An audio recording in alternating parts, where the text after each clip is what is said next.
Hello everybody! Tim W. Rago here, games, movies, and vlogs. How the hell is everybody? And welcome to the first episode of Paleo Files Reviews, and I'm joined by Instagram follower... Hi guys, welcome to the video, Jurassic World Monsterverse here. I hope you enjoy, and welcome to Paleo Files Reviews, where we'll be going over a lot of dinosaur films, kaiju films. We'll be talking about Godzilla, Gamera, Kong. Speaking of Kong, we're starting off this year with KONGATHON. We're going through each of the giant apes movies here. I was trying to make a joke just now, but I got tongue-tied and I couldn't get the joke. The monkey. Yeah, we're talking about the monkey. And starting off, speaking of monkey, oh my god, I can't get it. Sorry. I know we're both, like, exhausting that meme. But still, starting off, of course, when it comes to King Kong, you gotta start off with the 1933 original classic, his debut in cinema history. And sit tight, everybody, because we are about to praise the everlasting shit out of his big, hairy ass. Oh, that came out so wrong. I know it did. It just sounded so wrong in so many levels, just so many ways. And everybody, just like our Primeval reviews, our reviews are off the riff, full of jokes, bad ones or good ones. It doesn't matter. Just flat out immaturity, so to speak. Exactly, and hey, it's just us being ourselves. And if you people want to hate, then fuck off. Yeah, get fucked. Oh my, well, there you go. Before we really talk about the movie, like, the thing missing in this world is individualism, and that's what both of us are. Just individualists doing our own shit here, so, yeah. If you guys want to hate, that's your problem. Anyways, now on to the damn movie, after that little, important message.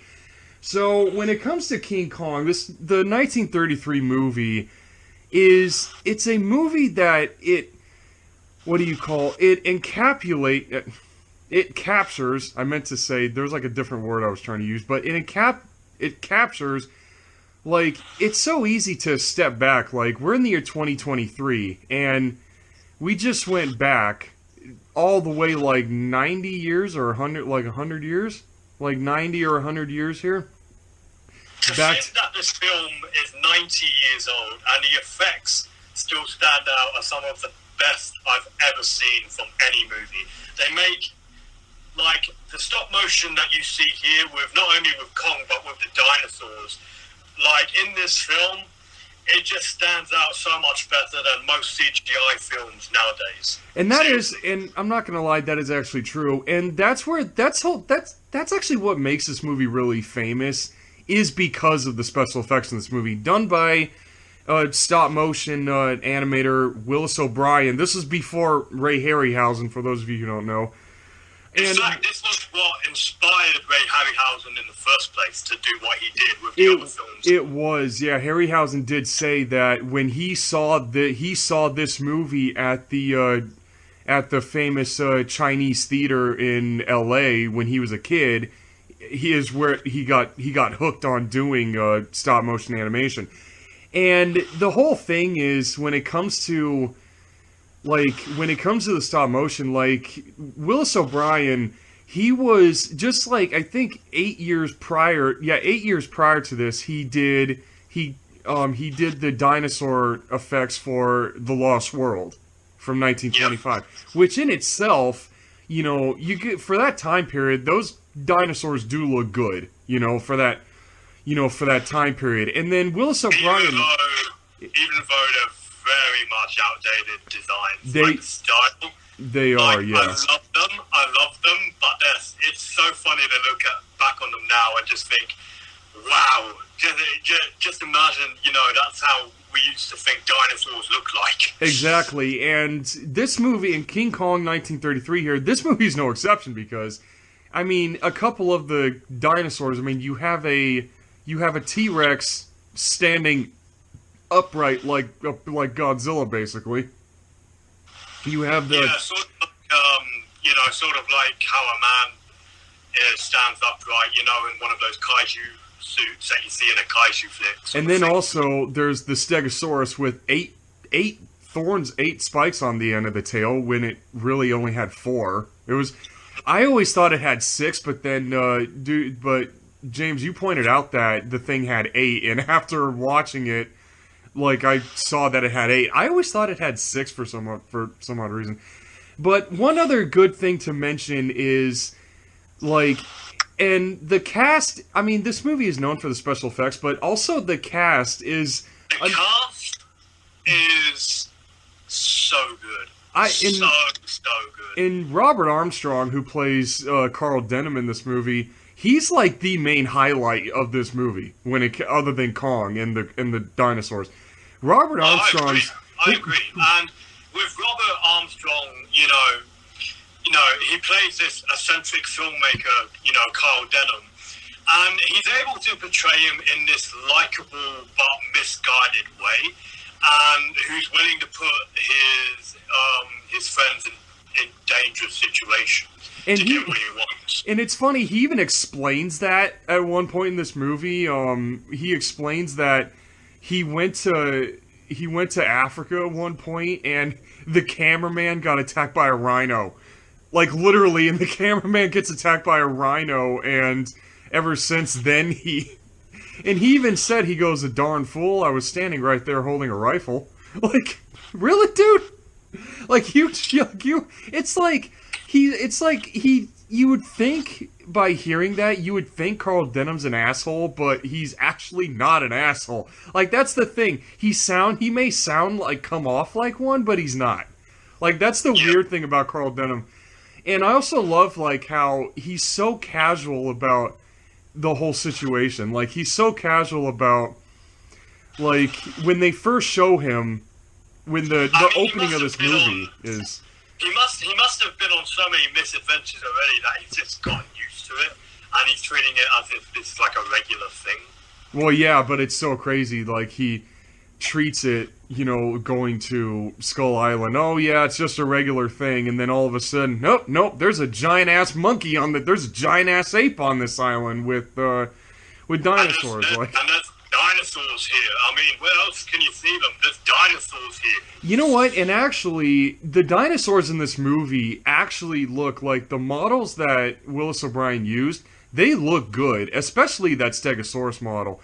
I know back in this time period, everyone viewed dinosaurs as just straight up lizards, like straight up giant reptiles. So the dinosaurs are really scaly. They just thought of them as just these mindless, slow, lumbering beasts. So, but at that time, Willis O'Brien, like, at the time, the way that Stegosaurus is made, with the exception of the tail dragging on the ground, that Stegosaurus actually, design-wise, is not too far off on what you see it portrayed as. Like, the way it looks, the way it moves. What would you say your favorite dinosaur in the film is? Oh, definitely the T-Rex. Are you kidding me? Tyrannosaurus Rex has always been, like, my favorite dinosaur ever since I was a kid. And I was going to say, if it wasn't for the T-Rex, mine would probably be either the Bronte or the Stego, just because, I don't know, with the Brontosaurus scene, I just thought it was quite a far-fetched idea to have a Brontosaurus, attacking people and eating them, because one guy climbs up a tree to try and escape, and I'm like, dumbass, you're not gonna escape that. That thing is like 20 feet tall, about the same height as Kong, and it can easily pluck you down with ease. Well, yeah, that's what I was pointing out in the movie when we were watching it. You compared him to... It's funny you did this. You compared him to the unlucky bastard from The Lost World. Like, you said, this is the 1930s unlucky bastard. And I'm sorry, but I just like, dude, the guy climbed up a tree where that Bronto could easily get him, and it easily got him. Like, dude, he should have just kept running, like, with everybody. Like, he should have just kept running on the ground with everybody else, to be honest. He wasn't really catching up well with the rest of the group, though, so I presume that his only method in his mindset was to get to a hiding place where he thought he couldn't find him, but the Ronnie was nearby and was watching the whole time, and he's like, oh yeah, you're dead. But I just so love, like, when I was a kid, when I first started watching this movie, I thought the Brontosaurus was eating people, but no, it just grabs them and you literally yeets them all over the frickin' swamp. It throws them all over the place. I thought it was actually eating them, but no, all it was doing was throwing people everywhere. But I will admit, it was actually cool that they did it with, like how Jurassic Park uses puppets mixed with CG. The Brontosaurus scene in this movie was like puppet mixed with stop motion. Like, it used both. It used both techniques to do this, especially like all the scenes where it's in the water, because I don't think that stop motion model would have fared well in water, to be perfectly honest with you. But what do you call? Oh, and then also we cannot talk about this movie without the spider pit scene, without the without the honorable mention of this. Like, that spider pit scene, for those of you who don't know, when that movie was made, when this movie came out, the original spider pit scene, it's been claimed for years that it's gone, like it was like thrown in the trash or some shit, or it's completely gone forever. Completely disappeared after that. Yeah, but I highly doubt that Hollywood would have gotten rid of that. There's no damn way that Hollywood would not have put all that work into that scene just to throw it in the trash. Know what I mean? Like, seriously, yeah. I firmly believe that somewhere out there, in Hollywood's vaults and all that crazy shit, that scene is waiting to be released. Like, that scene is waiting to be put out on the internet, like, as the actual scene. I imagine if that were true, I imagine it would, if it had like a mind of its own, it would be waiting there like any day now, and will be revealed to the public 90 years later, still waiting any day now. Exactly. But what's so crazy is when it comes to people who are fans of this movie, there's Peter Jackson, who, he did a recreation. Like, the video everyone sees on YouTube is Peter Jackson, who is that much of a fan of this movie, where he made that entire. I think it's his favorite film. He said it's his favorite movie, and he did. He said it like he made it no secret at all that this movie is like his own. He went all out and fanboyed the hell out of his 2005 remake, which we will get. Only a fan service. Oh, sorry, the 2005 movie we will get to, but it's always to start off from the. We'll get to it eventually later on. Yeah, which it's always good when it comes to any character. You always start off with that character's debut, and Peter Jackson, for those of you who don't know, which is kind of weird, it's 2023. How the hell have you not seen? How the hell has anyone not seen this damn movie? Like, what the hell, people? Exactly, my thoughts exactly. And Peter Jackson is such a fan of this movie that he recreated the spider pit scene, based on the original script, and he did it with stop motion. Like, he basically acted like Willis O'Brien for 2.5 minutes, and he did it using the same filming technique, and he even said that was a pain in the ass, because stop motion's not an easy thing to do. It takes hundreds and hundreds of hours to get it done. Yeah, exactly. Like the T-Rex fight scene, which is honestly the best creature scene out of this whole damn movie. Even when it comes to stop motion, even a scene where you have a creature that's fully stop motion, even when you have a scene with it that lasts for a few seconds, that's going to take hours to do. Exactly, and the T-Rex scene, the T-Rex fight scene, took 7 weeks. Just to do that 3.5 minutes was 7 weeks. Speaking of which, a little fun fact about Peter Jackson's remake of the spider pit scene. So some of the guys that you see getting eaten by lizards and crustaceans and arachnids, like, I read in the comment section on YouTube that some of the guys that were getting eaten were actually the ones that made the stop motion creatures. Oh, for that recreation? Really? Yeah, that was them. They got killed by their own creations. Oh, that's actually dope. That's actually cool. Like, that shows how much you love it that much that you would get. Well, put it this way. Look at the unlucky bastard, David Kep from The Lost World. He kind of got killed by his own creation. Know what I mean? Yeah.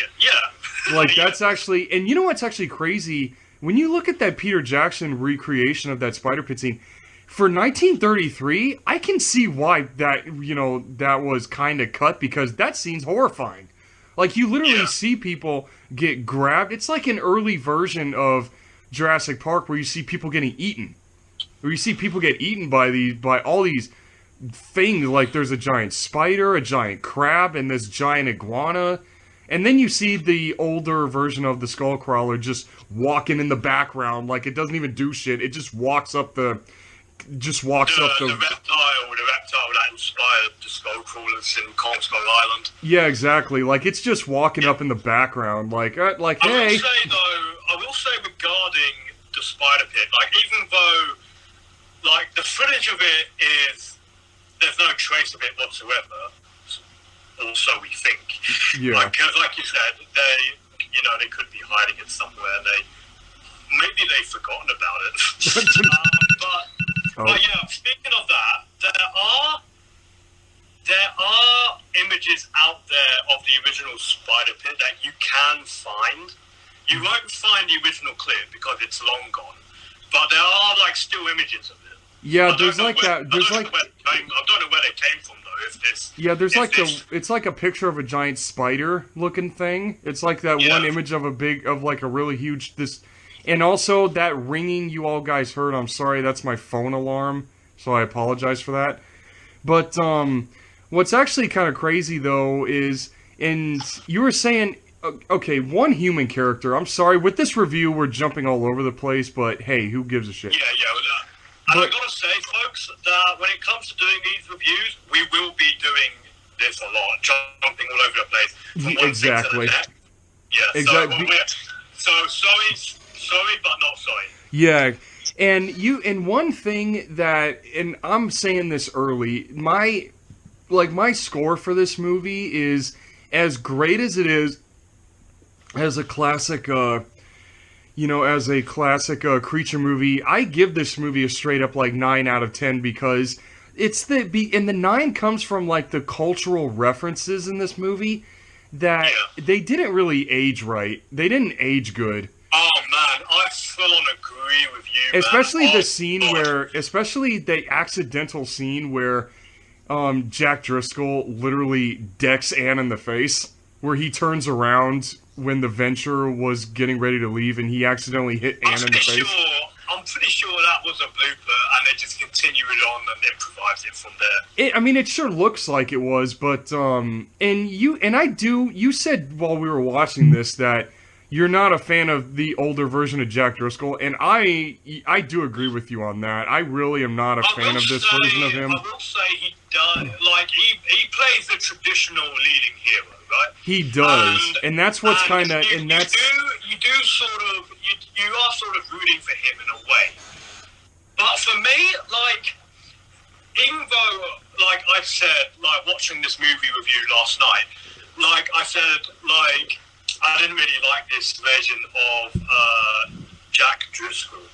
I think the weakest of the trio, the main trio, the King Kong trio, I think the weakest member of the trio is got to be this version of Ann Darrow.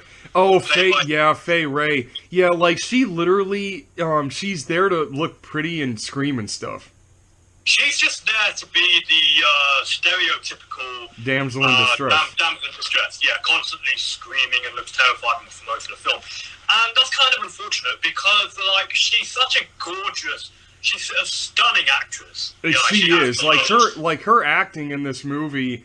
Like, for the fact that she is good too, that's actually, like, she's a double-sided coin. Like, heads, her acting in this movie is good. Her acting is good. The way she reacts to Kong and shit, you know, it's in everything going on around her. Yeah, that's the heads part, but the tails is that, you know, the way Ann Darrow's written is that's so typical of old movies like this. They didn't give Fay Ray. Is that how you pronounce her name? Fay Ray? That's how you say her name, yeah. Okay. I think they didn't really give her much to work with. They did not. You're right. They really didn't. And and then there's the joke I made. Like, Ann Darrow's introduction in this movie is kind of hilarious. Oh, yeah. Like, you just see, like, Carl Denham just he just grabs her. He just kidnaps her. Like, he just grabs her after... Unintentionally, he kidnaps her. I know, and the way Anne was looking around, like, wait, where are you taking me? What the fuck? Like, this weird look of, like, confusion on her face. Like, yeah. I don't know what... Oh, and yes, Corrupt Nostalgia, this is for you, bro. I may not know you personally, but yes, I'm mentioning this joke because he did it as well. If you were to take that scene out of context, I'm pretty sure Anne would end up like on a backroom casting couch somewhere. Like the way it was played out, like the way that scene played, the way that shot plays out. But it's so crazy. What we haven't talked about yet is the one who steals the show. Is the big ape himself. The monkey himself. Exactly. Kong in this movie, his introduction in this movie, when he first shows up during the infamous sacrifice scene, you know, it's so it's crazy. They mention him earlier, way before they even get to Skull Island. Like, Carl Denham mentions Kong in a couple. Sorry, I almost belched. In a couple lines of dialogue, he mentions that at the island they're going to, Kong is like said to be this thing running around this island that holds the island in fear and shit. And then when you see him, it's like, it's a giant gorilla. Like, and that's actually the thing is, I love in this movie, they don't explain him at all. He just shows up and he's like, oh, it's a giant oh shit, it's a giant gorilla. Yeah, he just appears out of nowhere. He's just there. And like, the funny thing is, like, we've talked about this a lot. Like, with giant monster films, oftentimes, I'm not going to say most often, because most often would mean they do it nearly all the time, so oftentimes you mean. Yeah, oftentimes is a better way of saying sometimes. Yeah. So oftentimes with giant monster films, they do explain their origins, like with Godzilla and Gamera, they do explain where they come from. Yeah. But with Kong... They don't explain shit. They don't explain they don't explain shit with him. And what's so exactly, he's there, deal with it. But I just love, like, during the sacrifice scene, I love his introduction where, you know, the natives are doing the music and they open the doors and, you know. Speaking of which, like, you remember last night we talked about during the scenes with the natives just how good the soundtrack is for this film. Oh my god, especially the version the version that you and I were watching. For those of you who don't know, there's a version of this movie that has something called an overture that plays before the movie, and the overture is a piece of music, is a bit of music that plays before the movie to basically set the mood, like get everyone, like get you hyped to see the movie. And the overture, you said, went on for like 4 minutes before the movie played. It went on like 4.5 minutes or some shit. Do you remember how frustrated I was getting? Like, yeah, you were. James started getting like, so, he was waiting for the damn movie to play. Like, dude, it's only, because the music just kept going. Like, it kept going on for a little. I just wanted to watch the film. But I couldn't skip it. I didn't want to skip it. I wanted to see what it was about. But I was like, can we play the film now, please? Dude, you said it like, you said it like 3 times. Like, I heard you say that shit like 3 damn times. I think I said at one point, I said, I just want to watch some fucking King Kong here? You did actually say that. But what's so crazy is that overture, it's so funny, like, you were getting frustrated at 4.5 fucking minutes. It's only 4 minutes, 4.5 minutes too long.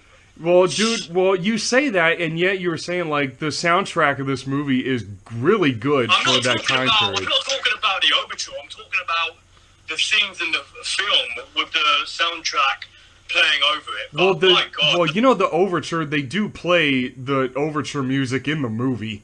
You hear it twice. You hear that music twice. So you literally hear that same piece of music in the movie twice, dude. So they don't. But yeah, the best soundtrack. You said your favorite one is like when everyone first gets on Skull Island, like it's broad daylight, and when they first get there.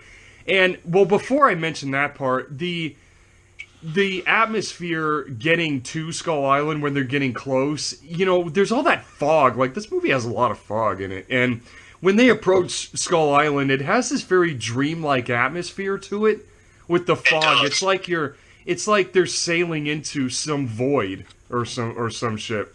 And then you see the island. And you said you said your favorite song was like when everyone goes. I think they call it in the soundtrack. It's just called a jungle dance, and it's when like all the natives, they're performing like some sort of ceremony in a way. And then some of the natives are dressed up in like these gorilla suits, gorilla costumes, or something like that. Yeah, the scene that was in broad daylight.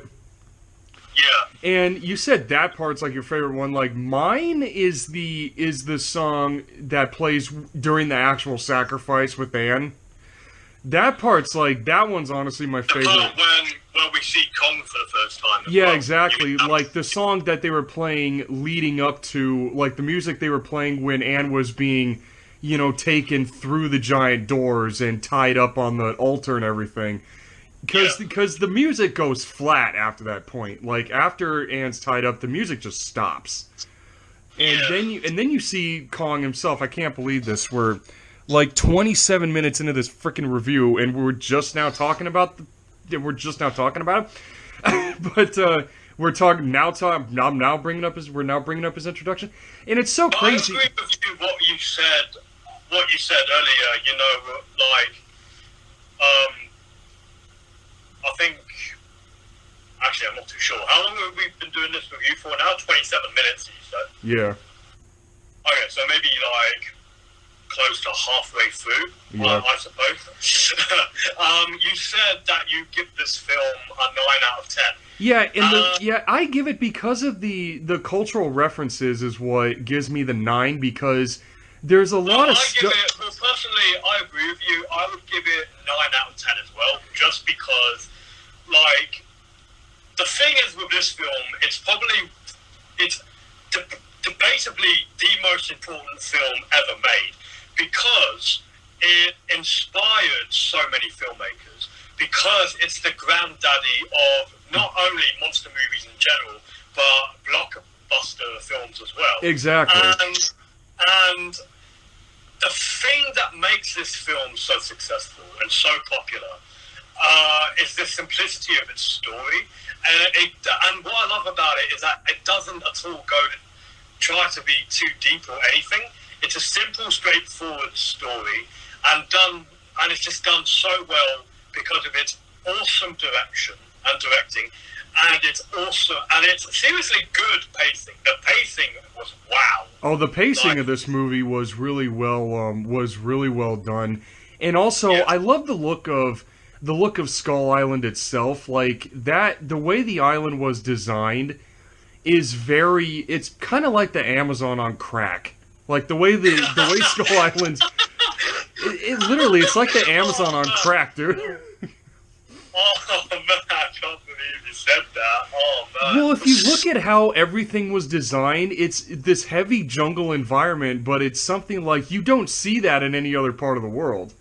Like you never see. We were discussing yesterday, like, because of how good everything looked in the film, especially on Skull Island. Like, we were wondering, were some sets filmed on location, or were they... You know, that's actually the weird thing, is some of them, you can tell they were sets. Like, there's some shots where you can tell that they were that they were filmed on sets that they made. And then other times, they did look like location shots. I'm not gonna lie, there was a lot of scenes in this movie on Skull Island that looked like early location shots, like filmed in, like, some part of LA or some part of California or some shit at the time, you know, to pass off as a... Unless they really went, like, all out and made really realistic-looking props. Exactly. I have no reason to believe that they didn't film elsewhere on location because, you know, it looks so real. Exactly. Like, that's one of... You can tell the scenes in New York, though. You can tell that they did film in New York. Like, that looks like they definitely filmed in, like, a couple of places in New York for those, like, for the opening scene. But the one cultural... When I was talking about, like, the cultural references is, like, you know, there's some bits of dialogue in this movie that if it was made nowadays, this movie would be panned. Like, this movie would have been panned. Oh, there would be Karens coming in from every direction, just full on chopping this movie up. Like, especially the line where... Especially, there's a line that Carl Denham says when they're on the venture on the way to Skull Island where he says that, where he goes, well, there's something on that island that no white man has ever seen. Like, dude, if that line was said in a movie now, oh my god, that would be the epitome of unnecessary... That would cause an outcry, I would imagine. Yeah, that kind of, if that line were used nowadays, that's the equivalent to, and I'm sorry to bring this movie up, but it's kind of like that would be like the equivalent to, how everyone treated Halloween Kills with Michael Myers killing firemen and everyone wanted that scene cut out because he kills firemen. You know, it's like the unnecessary bullshit. Like, if that line were used nowadays, it would have been like the unnecessary bullshit kind of thing that people would treat that as. And then there's also Jack Driscoll decking Ann in the face by accident, which is kind of like, it just comes out of nowhere. I don't know why that scene. Haven't we already talked about that? We did, but it's just like, I don't know why it's such like a weird stick out moment, because as a kid growing up watching this movie, I never noticed that. I never noticed that actually until now. I haven't seen this movie for a couple of years, which is way too long, if you ask me. Oh yeah, exactly. And rewatching it, like seeing Kong, you know, coming out through the trees and toppling them over when he meets Anne for the first time, I had fucking chills running down my spine, man. Oh my god. And I love, like, I mentioned his intro like 3 damn times, and I never went back on, and I never build up on that. It's like, I love his intro where the music just falls flat, and then all of a sudden, like, there's this little bit of build up where you hear his roar, like, off screen, you hear his roar, and then he shows up. Sorry, but I just wanted to say I wanted to point out a little fun fact regarding Kong's roar in this film. Yeah, so, for those of y'all who don't know. Yeah, so most of you who, you would probably know this by now if you're a lifelong hardcore monster fanatic like me and my bro here. Yeah. Yeah, so how they made Kong's roar in this film, they used the combination of both a tiger's roar and a lion roar, and they combined them both together and slowed them down. And they slowed the noise down to give off a more, maybe like a monstrous effect to the roar. So, but it works well. Like, I love Kong's roar. I love Kong's roar in this movie. But I just love, like, the little bit of build-up that he has to his appearance. Like, you just see, like, the wall, the natives are standing on top of the wall, watching the jungle, right? And all of a sudden you just see, like, a little bit of ominous music plays, and then you hear Kong's roar, like, off screen, and everyone's looking at him like, what the hell does he look like? And then he shows up, and it's like, oh, shit! Like, I think that's the effect they were going for, is, like, the natives know what he looks like, they're looking right at him, but the audience doesn't.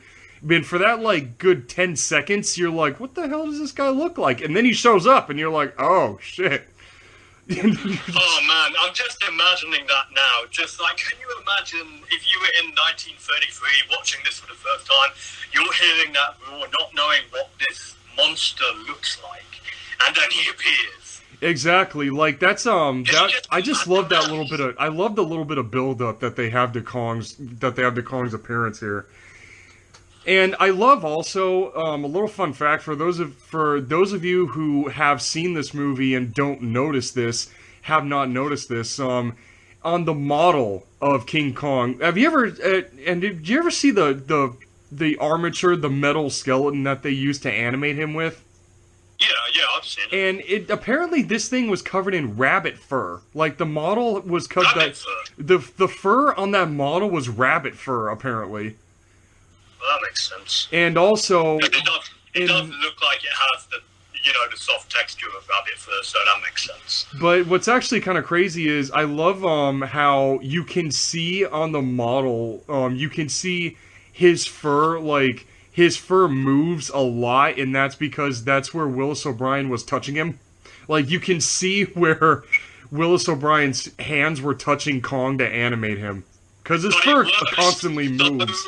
It works so well that it actually gives off the impression that like the fur is moving on its own. Like you see, you know how you see in Kong in the Monsterverse, like you see his hair moving when he moves. Yeah, whenever he it gives off that sort of impression, and I'm like, wow, and wow. And another cool bit of another really cool bit of Skull Island is Kong's lair, like that rocky cave-looking area kind of thing where Kong's lair is when Jack Driscoll goes after him.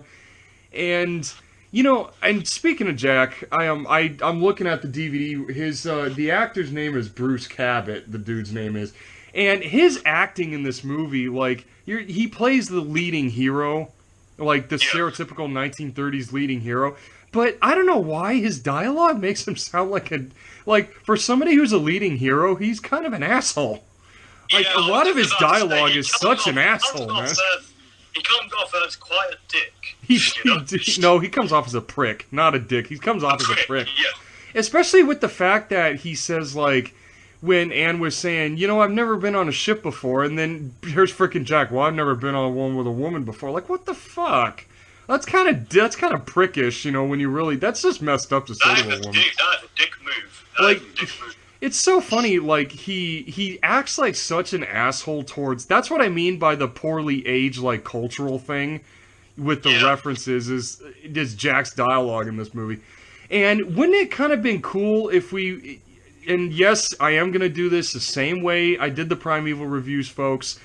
Missed opportunity scenes. I honestly think that we could have gotten, like, since Jack Driscoll in this movie is the typical 1930s leading hero character, wouldn't it have been cool to see him, like, in an extra little scene of him dealing with one of the creatures of Skull Island? Like, if he met, like a large prehistoric bird that... comes down and starts attacking him, and then he has to fend it off for a bit while he's chasing Kong. Yeah, I think that would have worked. But honestly, I wouldn't change anything about this movie, man, because it's perfect the way it is.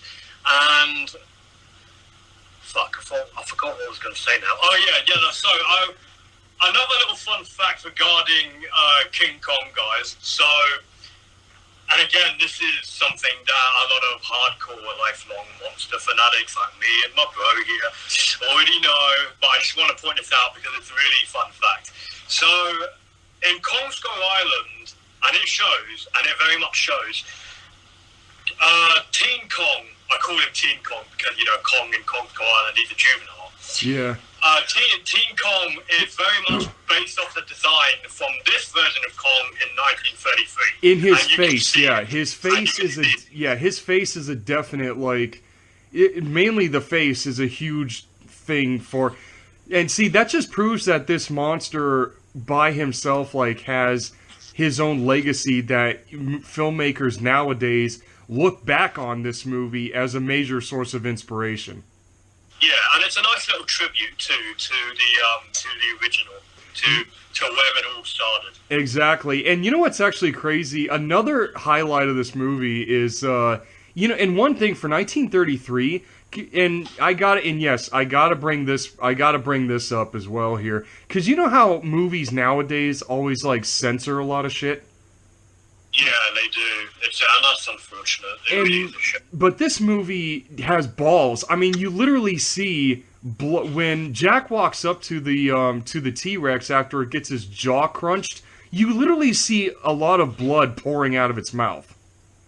You literally see all this blood just pouring out of its mouth, and for 1933, that looks gross. For 1933 standards, that does look pretty disgusting. And also, I just love I love how other versions of this character were like, oh, like make him very, you know, sympathetic and all this, and make him nice, make him like gentle kind of thing. He's a psycho. Yeah. Kong's a psycho in this movie. Like, he pretty much is. I mean, he kills so many people in this friggin' movie. Like, I mean, I do agree with most. Like, I've read a lot of reviews about this movie, and they do say, like, with Kong, you know, they don't make him out to be this gigantic brute. He is a curious creature that you feel sympathetic for. But in this movie, well, in the other movies, he goes on to be that, but in this movie he is that, but he's really more of the monster that he's supposed to be, I think. Yeah, they really put the emphasis on movie monster with him in this movie. Like, when you look at the log scene, and I love how the log scene was done, even for 1933. Like, you have the stop motion model green screened in the background, and the log is lifting up in front of that screen, and the log is like being shaken. How they did that, especially in that time era where it must have been very, very difficult to pull off and make it look just as good as it does today. And especially the fact that, you know, they had to animate Kong, they had to do that footage separate, and then do the logs separate, and then match them together. So it looks like Kong is picking up the log and shaking it. And what's so crazy is, he's been playing... I've heard of his body count in this movie. He's like on X Games with his body count, because everybody on that log dies. You literally see everyone like screaming, and you just see their bodies flop around when they drop in the ravine. And then also in New York City, he kills people. He kills an... die in this film by flopping around, don't they? Oh, then you said, speaking of exaggerated deaths, you said the way the Stegosaurus died when the characters were shooting at it had this exaggerated, like, when it gets shot, it, like, lifts its head up and screams, and it shakes. Like, you said it has this exaggerated death scene. It, like, spaz down. It was so funny, like, when you were pointing it out, like, you said, this thing likes to over-exaggerate its death, doesn't it? No, I think what I said was, I was just staring at it in silence for a minute, and I just said out of nowhere, well, he over-exaggerated that a little, didn't he? He did, exactly. And I love, like, the way, like, that's the first dinosaur, like, you see in the movies of Stegosaurus, and it's so weird that dinosaurs in this time period, like, every one of them roar. Like, that Stegosaurus, the roar sounds good, but it's like, you just see this thing just moving along, it roars, and then just charges at them like a pissed-off elephant. Well, more like a rhino, actually. That thing had the temper of a rhino, really. That's true, actually, yeah. No, I agree, sorry. No, more like a bull elephant in must. Yeah, oh yeah. But I just love, like, you know, the actors do a good job, like, for the time period, but Robert Armstrong, he mainly steals the show when it comes to the human characters. Well, and then what'd you ever think of the captain, Engelhorn? Like, what'd you ever think of him, the ship captain? Well, I don't know, they didn't really give him much to work on, did they? Like Fay Ray, they didn't really do it. But the thing is, I love how it really focuses more on what this film really focuses more on is Robert Armstrong as Carl Denham, and Fay Ray, Bruce Cabot, Bruce Cabot. What was his name again? Jack Driscoll, and Kong. Well, it really should have more focused on, I think, Kong and Anne. That's true. It really should have. And the thing is like, I love how in every other version where Anne learns to kind of, accept Kong a little bit, but in this movie, she is terrified of him the entire time. Like, she is not sympathetic towards him at all. Like, she is legitimately scared of him this entire movie. Like, she kept fainting from time to time. Oh, speaking of fainting, there's a shot in this movie. Yeah. There's this weird shot in this movie that we got. I can't believe we didn't think to bring this up until now. When Kong it was such a random scene. First I got to talk about the build up to that. Like, I love how Robert Armstrong. Well, actually, no. There's another highlight we got to mention way before that.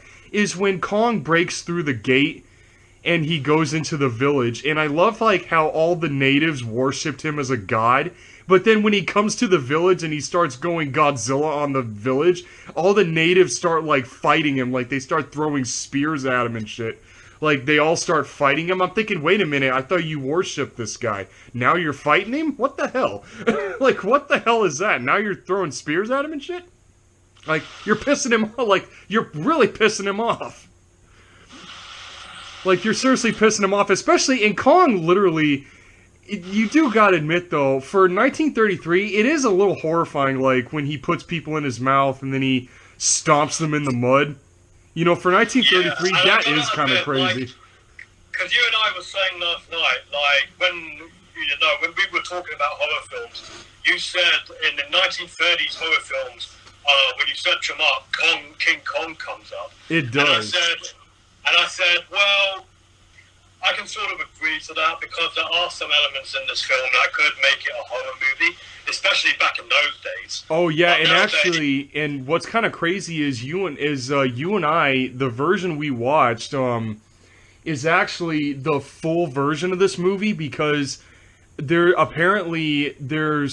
version of it that's only an hour and a half, and it has a lot of that cut out, apparently.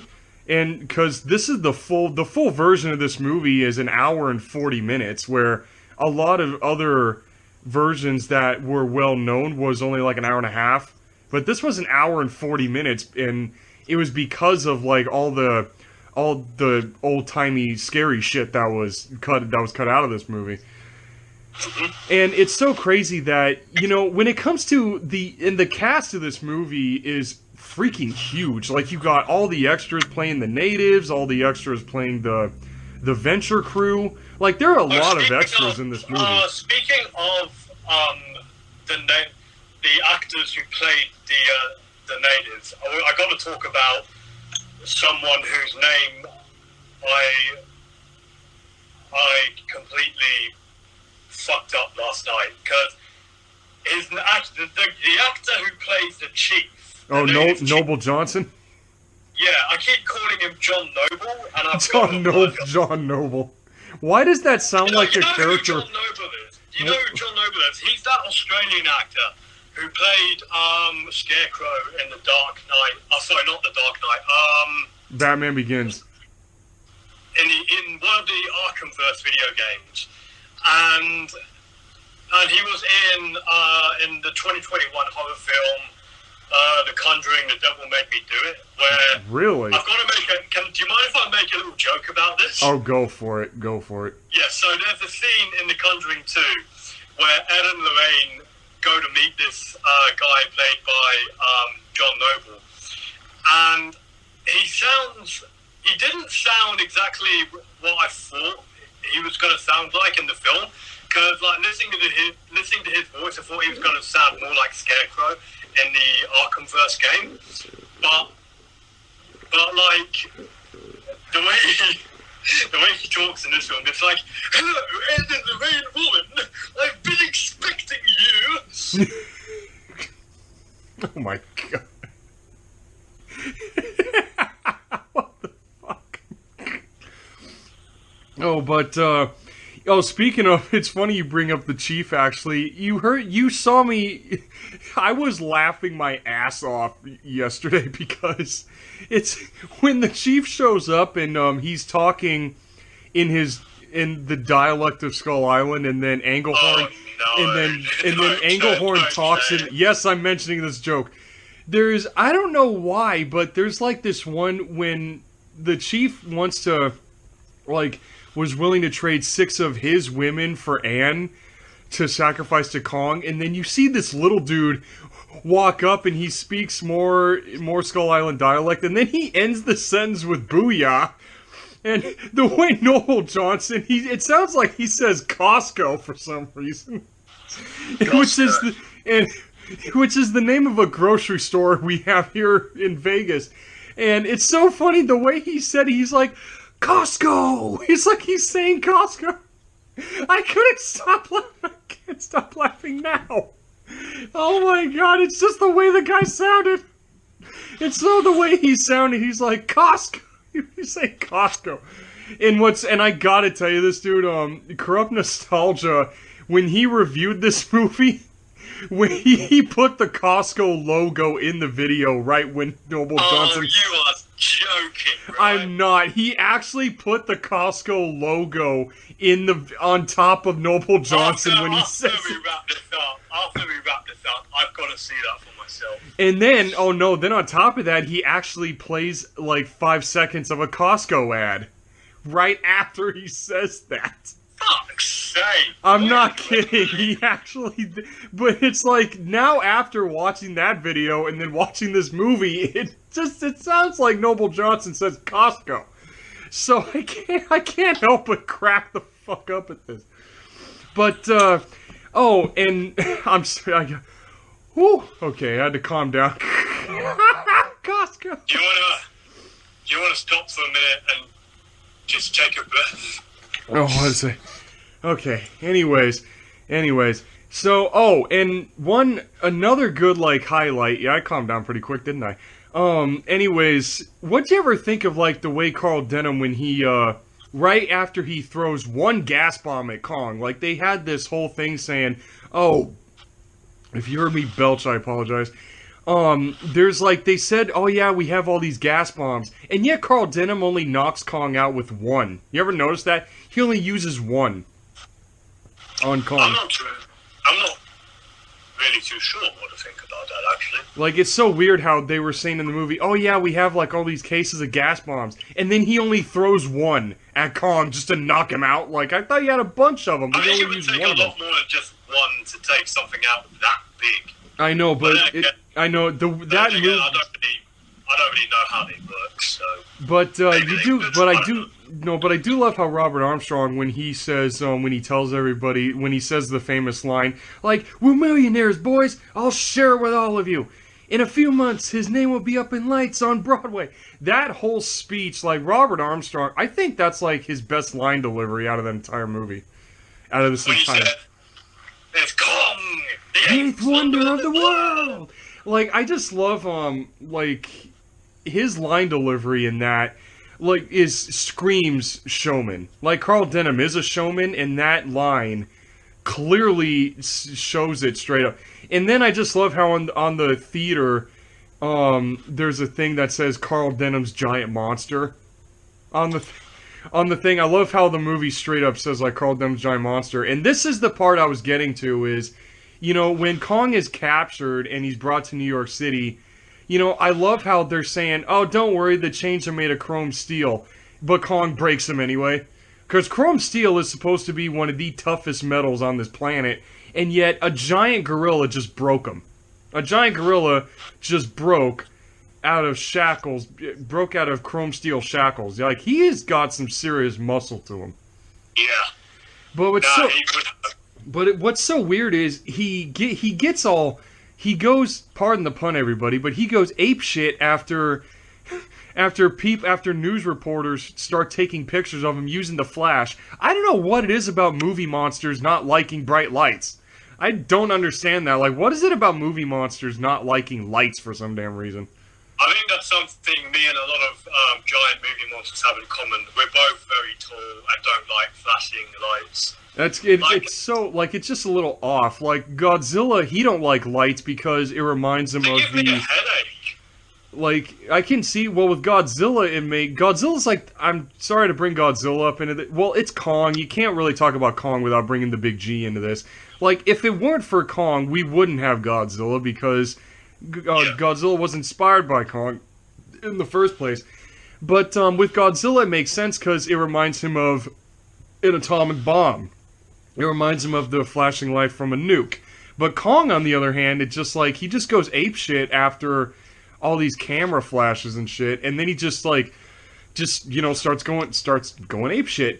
And then he just, like, when his rampage in New York City, man, like, I think that was it. I think that's the first, like, movie monster attack scene, because in The Lost World, it's a dinosaur attack. I think King Kong is the first, like, giant monster rampaging through a city, because he does a lot of damage. Like, he breaks out of the theater, he messes up there's the infamous train scene. Like, there's the infamous, like, train scene. You ever notice that when it comes to that train scene, he probably kills, like, all the passengers on that one train car? Like, he just drags it down and just smashes it. Like, I can't imagine anyone surviving that. There'd be little chance of anyone really surviving the train attack. But I love, like, the acting on the guy driving the train, on the conductor. Like, as soon as he sees Kong, like, he has the biggest oh shit face I've ever seen. Like, his eyes get all wide, and then then he just stops the train, but the train, like, falls. His life would have been flashing before his eyes. Oh yeah, like, he sees this giant face just looking at him from under the train tracks. Like, that is terrifying.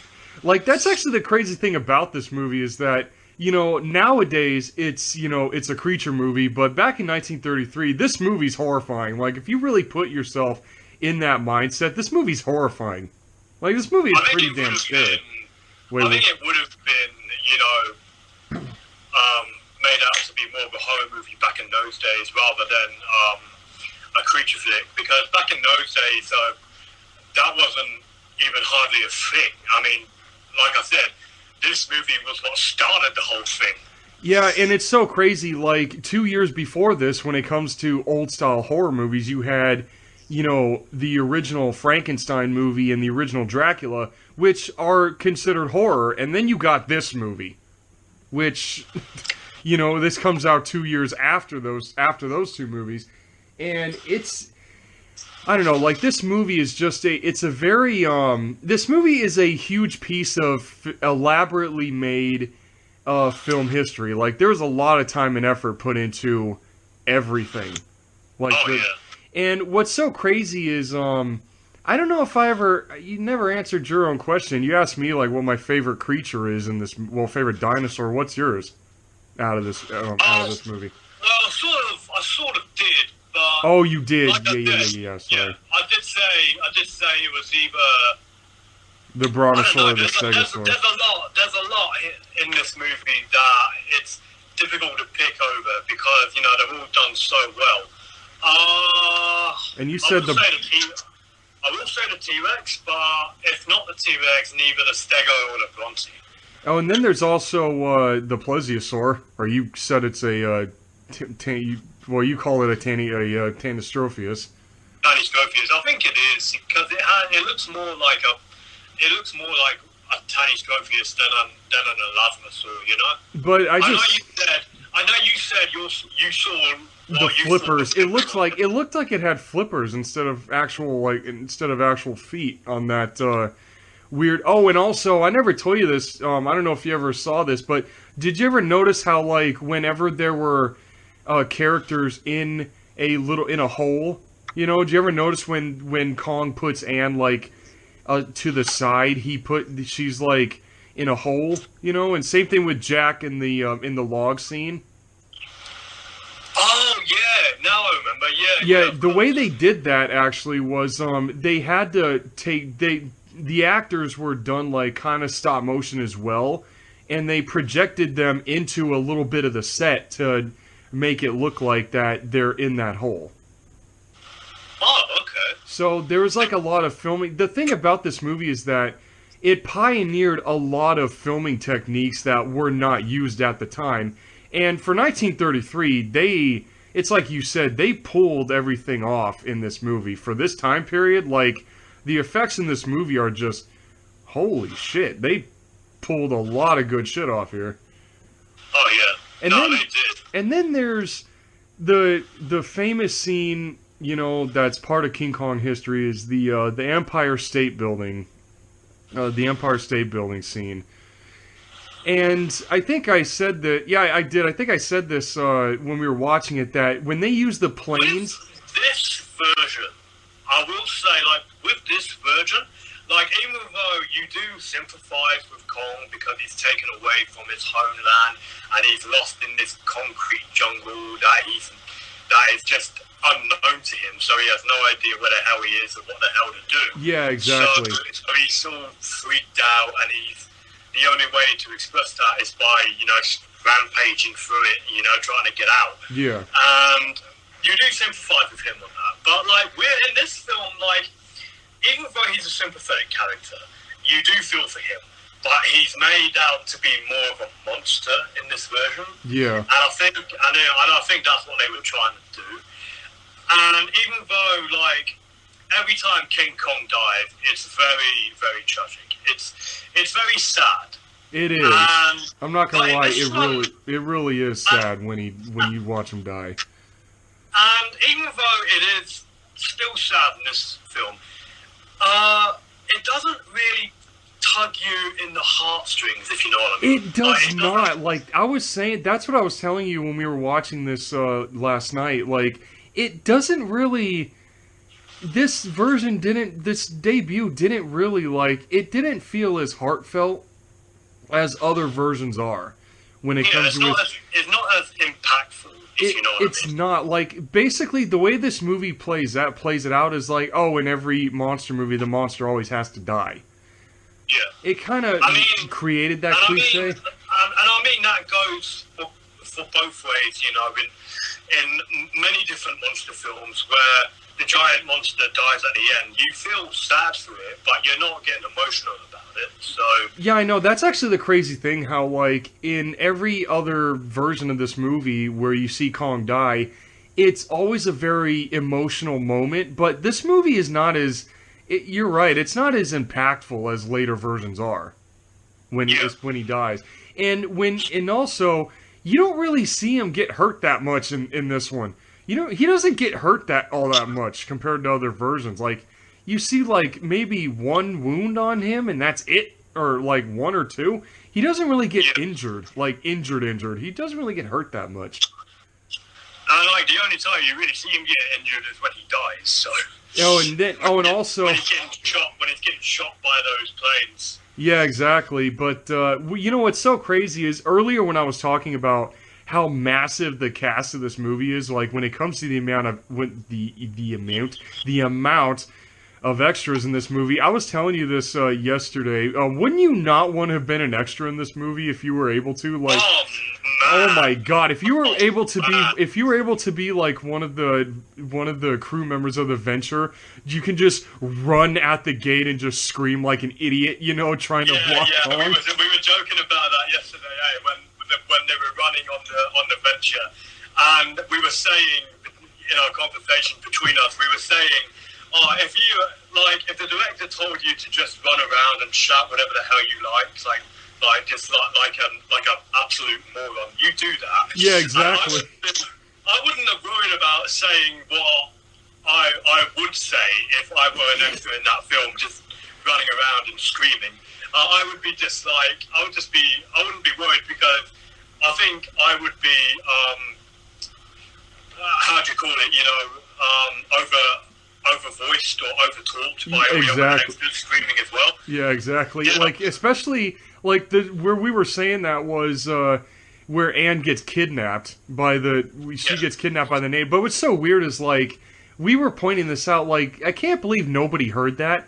Like, you would hear the oars in the water, and you'd hear you would have heard them paddling in the water, because, that was so weird. And then when she gets kidnapped, she is kidnapped where she doesn't even make a sound, where she's kept from even screaming. You know what I mean? So it's like she was taken, like, what are these guys, ninjas? Like, what are the natives of Skull Island in this movie secretly ninjas? Like like island ninjas? Like skull ninjas? What the fuck? But then I love, like, the Chinese dude, I forgot what that guy's name is, but he finds the bracelet of one of the natives, and all of a sudden, he starts screaming, going like, all hands on deck, everybody on deck, and then all the crew just starts running out of nowhere. Like, you see all the extras start coming out of, like, every nook and cranny of the ship trying to get on deck here. Yeah. And it's just like, where all you people come from? And then when Kong was going through the gate, when he was trying to break through the gate, you have the crew trying to block the door, and then, like, every native on this island, like, everybody just runs out of every hut, every building or whatever it was. Like, where did all you people come from? Like, everyone just starts, I don't know why, being an extra in this movie. That scene, and he breaks open the gates, like, and the director was on a megaphone, alright, everyone scream and shout like hell. I would have been just going like, oh, fucking shit, fucking shit. Oh my god, like, that would have, oh, and also, I love the shot where, when Kong breaks the doors, and he just stands there, like, in that one scene, he has this really huge presence to him where it's like, he's literally the king of this island, and everyone's running away from him, and when he roars, when he breaks through the gate, and you see everybody running away from him, like, he just has this imposing presence in that one shot when he stands above everybody. But I just love the fact that in one bit, when the natives were fighting him, he grabs a tree and he starts hitting people with it. Like, he's just whacking the shit out of it. It's just like... And it's so weird that, like, it's, can you just imagine, like, they worshipped him and yet he's beating the shit out of them. Like, like, dude, like, I think that was kind of weird. I mentioned this, like, way earlier in this review, that it was like, they worshipped him, but now they're throwing spears at him and shit. It didn't really make much sense because they worshipped him as a god. They worshipped him as a god, but if they really respected him as a god, they would have just fled instead of fighting back. Yeah, I know. That was so weird. Like, the way they were, like, when they're fighting him, it's like, wait a minute, you're literally fighting the very thing you pray and worship to. You pray and worship. Why are you fighting him? I think it was another excuse to have another action scene. To be perfectly honest. I just think it was another excuse to have an action scene. Oh, and that was one thing I said a while back, and now I'm saying it. When Kong escapes, when he's in New York City, as soon as he breaks the chains, that whole theater, again with the shitload of extras, like, I would have loved to be an extra in that theater.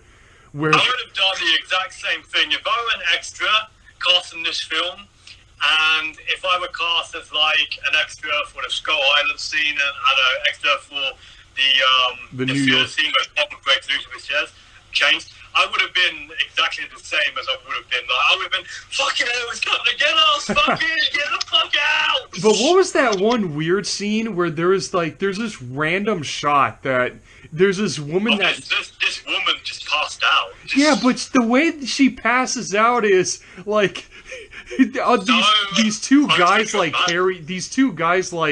carry her over them. Like, she faints as she's trying to clamber over people, and she just, like, it's the way the shot was done, which is just weird. Such an overdramatic way too. Like, okay. Like, and I thought Fay Wray was overdramatic in this movie. This one woman is overdramatic in a span of 5 seconds. In a span of a few seconds, she passes out and just, like, falls on top of a few people. Like, wait, excuse me?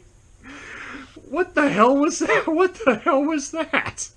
Like, it's just, there's some points in creature movies where there's that one scene that it doesn't really need to be in the movie, but it is.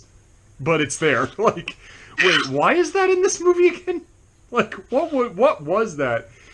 But anyways, what was, like, there was this other there's another thing I was talking about. Anne's introduction in this movie, when at the fruit stand.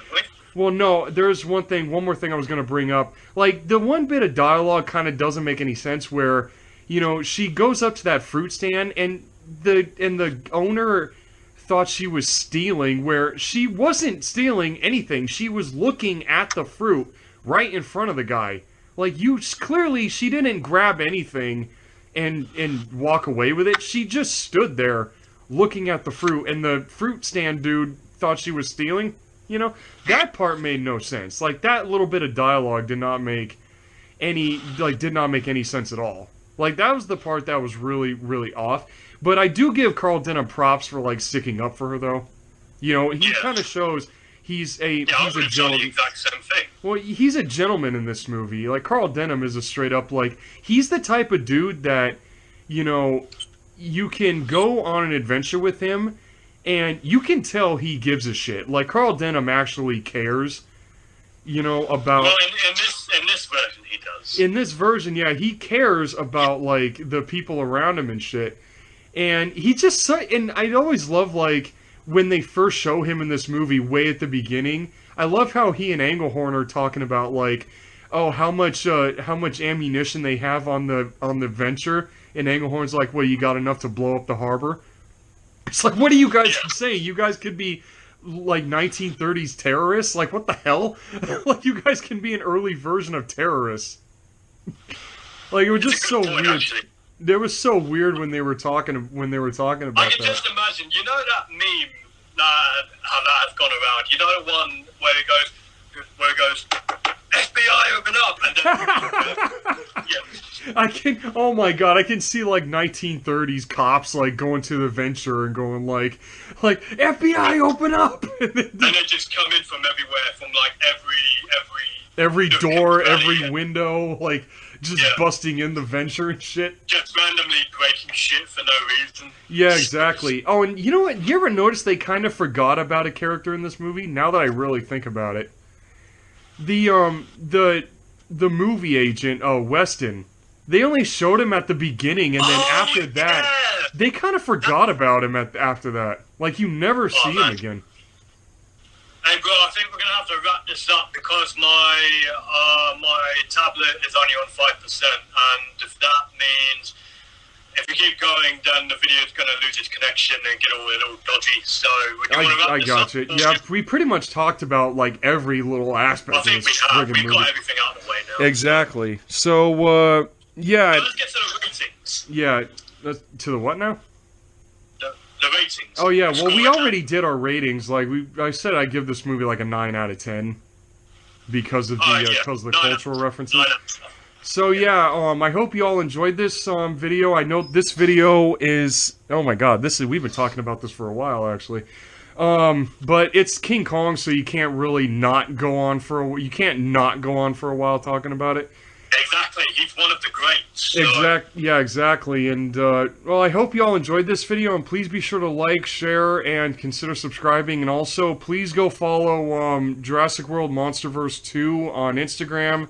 And follow me on Instagram at LizardMan2021. Alright, so this is Tim W. Rago, and I will say, both of us here at Paleo Files Reviews will say peace out, everybody, and we'll see you all next time when we tackle the next Kong movie. Alright? Have a good one, folks.